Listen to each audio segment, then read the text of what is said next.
सृष्टि बचपन से ही दिखने में सुंदर नहीं थी, लेकिन अमीर बाप की बेटी सृष्टि पर उसकी माँ जान छिड़कती। मेरी बेटी कितनी प्यारी है, भगवान सबको सृष्टि जैसी बेटी दे। सृष्टि धीरे धीरे बड़ी होती है। एक दिन सृष्टि की सहेली कहती है, तू दिखने में कितनी अजीब सी है, लेकिन मैं जानती हूँ हम सब में सबसे अच्छी शादी तो तेरी ही होगी। तेरे पापा अमीर जो हैं। और बता नहीं सकते यार, दहेज तो हर कोई देता है, ये क्या ज्यादा ले जाएगी अपने पति के लिए? अरे बड़े शहर में कोठी है इसके पापा की। अरे पापा की है ना, कौन सी इसकी है? इसकी होती तब तो कोई भी लड़का इससे शादी कर लेता। अरे पापा की मतलब पापा की है तो मेरी ही है ना? किसने कहा? अब तेरी तो तब होगी ना जब तेरा भाई ना हो। वैसे भी शादी के बाद सारी प्रॉपर्टी भाई के नाम होती है। सृष्टि समझ जाती है कि उसे किसी भी हालत में माँ बाप की सारी प्रॉपर्टी को अपने नाम करना है, लेकिन कैसे? एक दिन सृष्टि का भाई शीनू कहता है, बहन क्या कर रही है? तुझसे एक बात करनी है। अरे हाँ हाँ करना, मैं तो तेरी बहन हूँ। बहन मेरी लाइफ में ना एक लड़की है, बहुत अच्छी है। मैं सोच रहा हूँ माँ और पापा से बात करूँ शादी के लिए। सृष्टि को समझ में आ जाता है कि भाई की शादी होते ही भाभी उसे एक दिन भी घर में बर्दाश्त नहीं करेगी।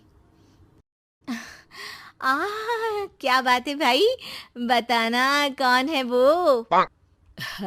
यार वो बहुत अच्छी लड़की है, पढ़ी लिखी है, मेरे साथ जॉब भी करती है। बस एक प्रॉब्लम है। प्रॉब्लम? क्या प्रॉब्लम है भाई? यार वो शादीशुदा है, लेकिन उसके पति ने उसे सिर्फ इसलिए छोड़ दिया क्योंकि उसके माँ बाप दहेज नहीं दे पाए। सृष्टि ये सुनकर न जाने क्यों खुश हो जाती है। अरे भाई तो क्या हुआ, लड़की तुझे तो पसंद है ना? शीनू को लगता है कि बहन उसे समझ रही है। वो इस बात से अनजान होता है कि उसकी बहन की मंशा पूरा घर हड़पने की है। सृष्टि अपनी माँ से कहती है, मम्मी मुझे तो बहुत चिंता है, पता है शीनू क्या कर रहा है? अरे क्या कर रहा है, वो तो काम पर जाता है और वापस घर आता है। नहीं ना माँ, वो यही तो नहीं कर रहा, बाकी सब कर रहा है। आपको पता है उससे प्यार है, और वो भी एक शादीशुदा लड़की से। ये क्या हो गया, मैं सोसाइटी में क्या मुंह दिखाऊंगी? अरे तेरे पापा तो यही कहेंगे कि मैंने ही उसे बिगाड़ दिया है। माँ देखो, मेरी बात मानो, पापा पर भी विश्वास करने की जरूरत नहीं है। अब आप ही बताओ, पापा इतनी देर घर के बाहर रहते हैं क्यों, बोलो? अरे बेटा वो तो नौकरी करते हैं ना। तू बहुत भोली है माँ, पापा का ऑफिस तो 7 बजे खत्म हो जाता है, लेकिन देखो कितनी देर से आते हैं। अरे नहीं नहीं बेटा, ऐसी कोई बात नहीं है।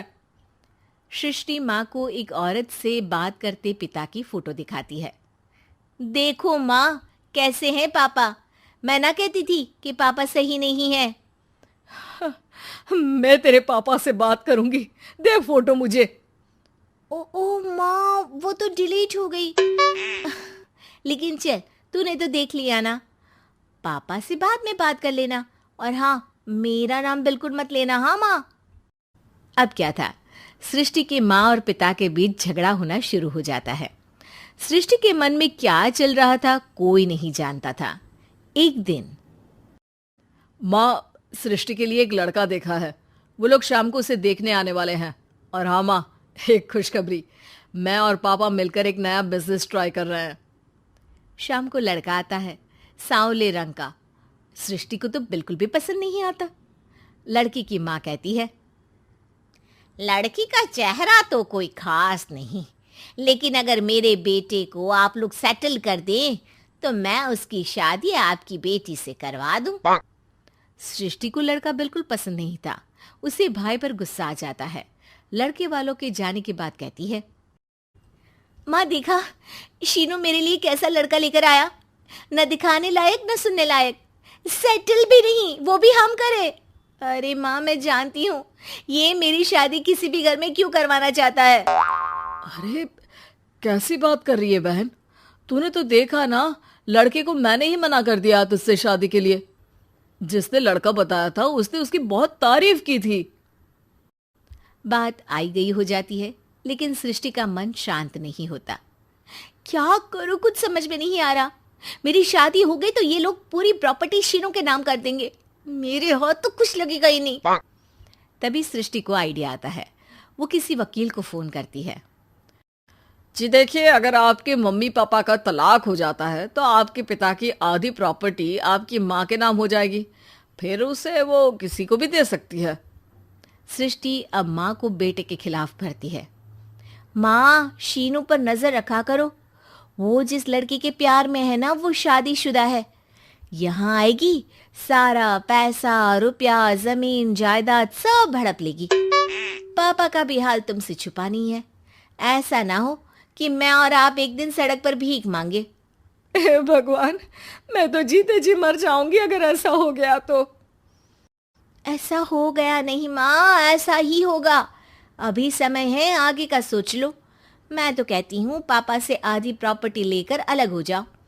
पापा की आधी प्रॉपर्टी भी हम लोगों को अगर मिल जाती है ना तो अगले 7 जन्म सफल समझो। बेचारी माँ बेटी के कहने पर पति से तलाक लेकर अलग हो जाती है। सृष्टि अब पैसों से गाड़ी और अपने दूसरे महंगे शौक पूरे करने लगी।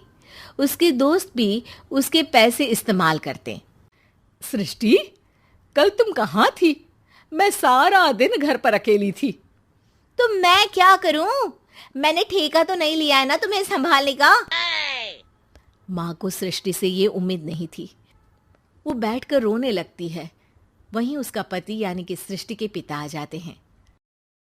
मैं जानता था कि तुम्हारा यही हाल होगा, तो आपने मुझे रोका क्यों नहीं? मैं रोकता तो तुम रुकती क्या? सृष्टि के कहने पर तुमने मुझ पर अपने बेटे पर शक किया, लेकिन तुम ये भूल गई कि कैसे हम दोनों ने मिलकर जीवन में इतना सब खड़ा किया। माँ पति के गले लग जाती है। मुझे माफ कर दीजिए, मैंने आपकी कमाई का एक बड़ा हिस्सा गवा दिया। कोई बात नहीं, तुम साथ हो तो मैं ऐसी 7 प्रॉपर्टी खड़ी कर दूंगा। तभी वहां सृष्टि आ जाती है रोते हुए। माँ, मयंक ने मुझे छोड़ दिया। वो बोल रहा था जब तक मेरे पास पैसे थे तब तक ही वो मेरे साथ था। पापा, माँ, मुझे माफ कर दीजिए।